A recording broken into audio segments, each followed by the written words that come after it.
Monroe. I am awake now. My eyelids flutter as if fighting gravity. Squeezing them shut, I try again, blinking into the darkness. Turning my head, I can make out orange dials on a machine near the bed, and a green blip of light sliding across a liquid crystal display window, like one of those stereo systems with bouncing waves of colored light. Where am I? Beside my head is a chrome stand that catches stars on its curves. Suspended from a hook is a plastic satchel, bulging with a clear fluid. The liquid trails down a pliable plastic tube and disappears under a wide strip of surgical tape, wrapped around my left forearm. I'm in a hospital room. There is a pad on the bedside table. Reaching towards it, I suddenly notice my left hand. Not so much my hand as a finger. It's missing. Instead of a digit and a wedding ring, I have a lump of gauze dressing. I stare at it idiotically, as though this is some sort of magic trick. When the twins were youngsters, we had a game where I pulled off my thumb, and if they sneezed, it would come back again. Michael used to laugh so hard he almost wet his pants. Fumbling for the pad, I read the letterhead. St. Mary's Hospital, Paddington, London. There is nothing in the drawer except a Bible and a copy of the Koran. I spy a clipboard hanging at the end of the bed. Reaching down, I feel a sudden pain that explodes from my right leg and shoots out of the top of my head. Christ, do not under any circumstances do that again. Curled up in a ball, I wait for the pain to go away. Closing my eyes, I take a deep breath. If I concentrate very hard on a particular point, just under my jawbone, I actually feel the blood sliding back and forth beneath my skin, squeezing into smaller and smaller channels, circulating oxygen. My estranged wife, Miranda, was such a lousy sleeper. She said my heart kept her awake because it beat too loudly. I didn't snore or wake with the night terrors, but my heart pumped up a riot. This has been listed among Miranda's grounds for divorce. I'm exaggerating, of course. She doesn't need extra justification. I open my eyes again. The world is still here. Taking a deep breath, I grip the bedclothes and raise them a few inches. I still have 2 legs. I count them. 1, 2. The right leg is bandaged in layers of gauze, taped down at the edges. Something has been written in a felt-tip pen down the side of my thigh, but I can't read what it says. Further down, I can see my toes. They wave hello to me. Hello, toes, I whisper. Tentatively, I reach down and cup my genitals, rolling my testicles between my fingers. A nurse slips silently through the curtains. Her voice startles me. Is this a very private moment? I was just checking. Well, I think you should consider buying that thing dinner first. Her accent is Irish, and her eyes are as green as mown grass. She presses the call button above my head. Thank goodness you're finally awake. We were very worried about you. She taps the bag of fluid and checks the flow control. Then she straightens my pillows. What happened? How did I get here? You were shot. Who shot me? She laughs. Oh, don't ask me. Nobody ever tells me things like that. But I can't remember anything. My leg, my finger.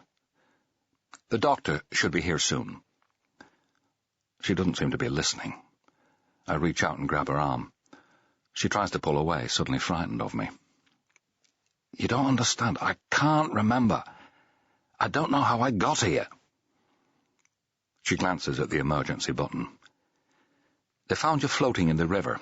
That's what I heard them say. The police have been waiting for you to wake up. How long have I been here? 8 days. You're in a coma. I thought you might be coming out yesterday. You were talking to yourself. What did I say? kept asking about a girl, saying you had to find her. Who? You didn't say. Please let go of my arm. You're hurting me. My fingers open, and she steps well away, rubbing her forearm. She won't come close again. My heart won't slow down. It is pounding away, getting faster and faster like Chinese drums. How can I have been here 8 days? What day is it today? October the 3rd. Did you give me drugs? What have you done to me? She stammers.